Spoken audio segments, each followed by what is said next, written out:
Hi, my name is Paul Vanderkleim. I'm the pastor of Livingstone's Christian Reformed Church, and I'm doing a number of videos on C.S. Lewis's great little book, Miracles, and I'm talking about nature and our relationship with nature. Now, in my last video, I talked about the rebellion, how when we rebelled against God in the garden, God, in a sense, curses nature, subjects it to decay, as Paul says in the book of Romans, and nature rebels against us. So on one hand, we are made from nature. We are, in a sense, the stuff of nature and the breath of God. That is who we are. That is what we are. But we are in rebellion against God, and nature is in rebellion against us. And so that's why we have the situation that nature is red in tooth and claw. Nature is our enemy. If a tiger is hungry and a tiger sees us and a tiger gets its chance, a tiger will eat us. The tsunami cares not for the victims of the tsunami. Yosemite's great cliffs care not about what gravity will do to the hapless traveler. Nature is in rebellion against us, just like we are in rebellion against God. And what we've been doing as humanity has been continually trying to subject nature to ourselves. Now, as we've gotten into the modern age and via technology, which is our manipulation and our mastery of nature, we've gotten into this very interesting position where on one hand, we have never had more power over nature. On the other hand, now we're beginning as a species to recognize our poor management of nature is threatening our very existence. So in other words, the story in Genesis 1 is playing out in climate change and environmental catastrophe. In all of these ways, this drama of Genesis 1 through 3 is playing out. Now, I want to talk a little bit about Jesus and Jesus' miracles, and C.S. Lewis will eventually get there in this book after he goes through a great deal of philosophy, which again I find very interesting. It's not necessarily easy philosophy, but I think it's quite fruitful. Because what happens when Jesus comes on the scene is that the Bible is very clear that Jesus, in fact, is the perfect human being. And what that means is Jesus is completely submissive to the will of the Father.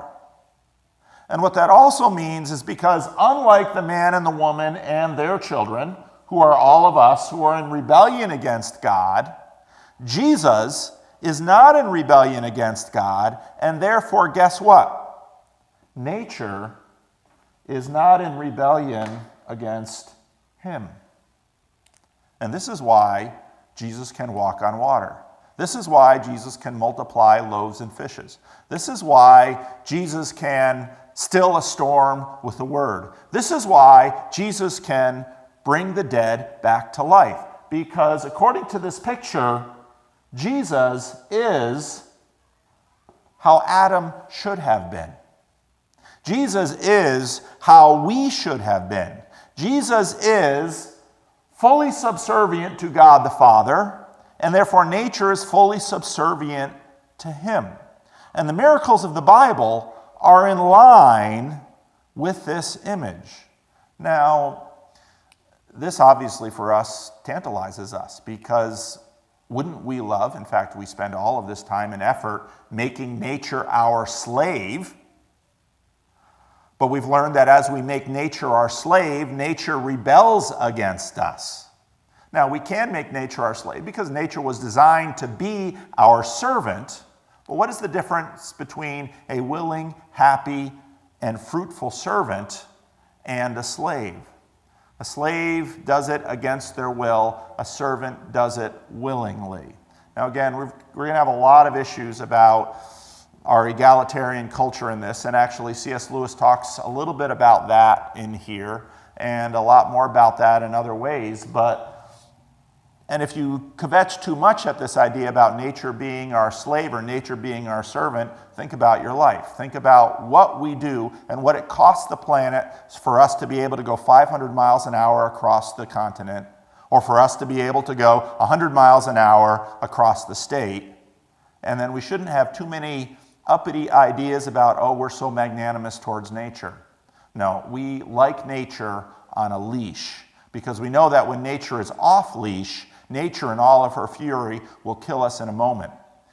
But the way we were designed was that, in fact, nature would be our willing and happy servant, and we would be God's willing and happy servant. And this is how to begin to understand how the miracles of the Bible work and how the Bible talks about our obedience to God and how that, in fact, leads us into a radically different reality and relationship with nature.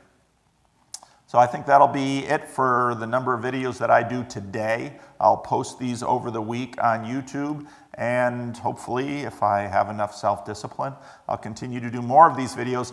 Please, if you find these videos helpful, comment, because I don't want to be spending my time and effort on things that you're not finding helpful. So please let me know, and thanks for watching.